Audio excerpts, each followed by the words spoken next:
Staf Umum Angkatan Bersenjata Ukraina melansir rekaman pekerjaan tempur Brigade Mekanis Terpisah ke-47 dengan dukungan dari pengatur Brigade Pertahanan Teritorial ke-109 menghancurkan artileri berat Akasia Rusia.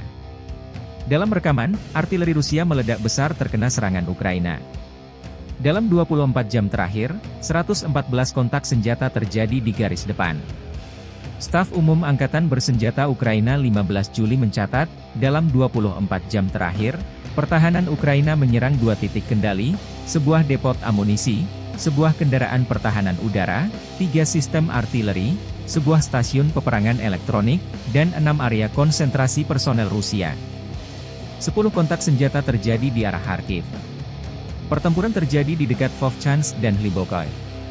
Pasukan pertahanan Ukraina menghalau serangan Rusia di dekat Pischany di wilayah Kharkiv dan Stelmachivka di wilayah Luhansk. Di arah Siversky, Ukraina menghalau 11 serangan di dekat Spirny, Belogorivka, Rozdolivka, dan Viimka di wilayah Donetsk. Ukraina mencatat, Rusia melancarkan 20 serangan ke arah Torets.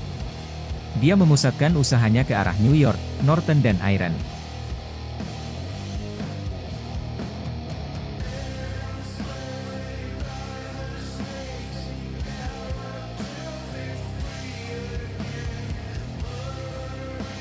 Download Tribun X sekarang, menghadirkan lokal menjadi Indonesia.